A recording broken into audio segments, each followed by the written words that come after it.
নমস্কার, আপনারা দেখছেন ওঙ্কার বাংলা। আপনাদের সঙ্গে রয়েছে আমি সৌমি। নজর রাখবো গুরুত্বপূর্ণ খবরের দিকে। শনিবার সকালে যুব ভারতীতে মেসিকে ঘিরে ঘটে যাওয়া চরম বিশৃঙ্খলার বিষয়ে এবার মুখ খুললেন কেন্দ্রীয় প্রতিমন্ত্রী সুকান্ত মজুমদার। ঘটে যাওয়া এই ঘটনার জন্য তৃণমূল কংগ্রেসকেই দায়ী করেন তিনি।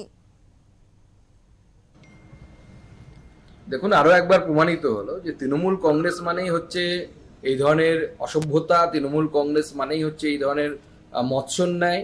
এবং সেটাই হচ্ছে যে আমরা দেখলাম যে মেসির মতো একজন আন্তর্জাতিক খ্যাতিসম্পন্ন একজন প্লেয়ার পশ্চিমবঙ্গে আসছেন। এটা তো পশ্চিমবঙ্গের জন্য অত্যন্ত গর্বের বিষয় ছিল, হওয়ার কথা ছিল।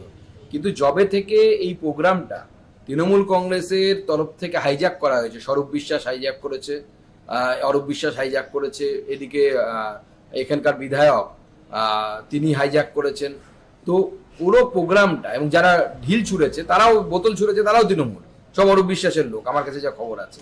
এবং শুধু তাই নয়, টিকিট বিক্রি হয়েছে 5,000 8,000 টাকা করে, এবং সেই টিকিটের কালোবাজারি হয়েছে। পুরোটাই একটা মেস, মানে মেসি অন মেস সেটাই হয়ে গেল।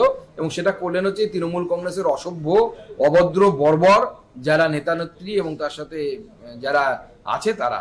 এবং প্রমাণ হলো যে পশ্চিমবঙ্গের পুলিশ এইটুকু প্রফেশনালিজম নেই যে এত ভিড় কিভাবে কন্ট্রোল করতে হয় সেটা পর্যন্ত জানে না।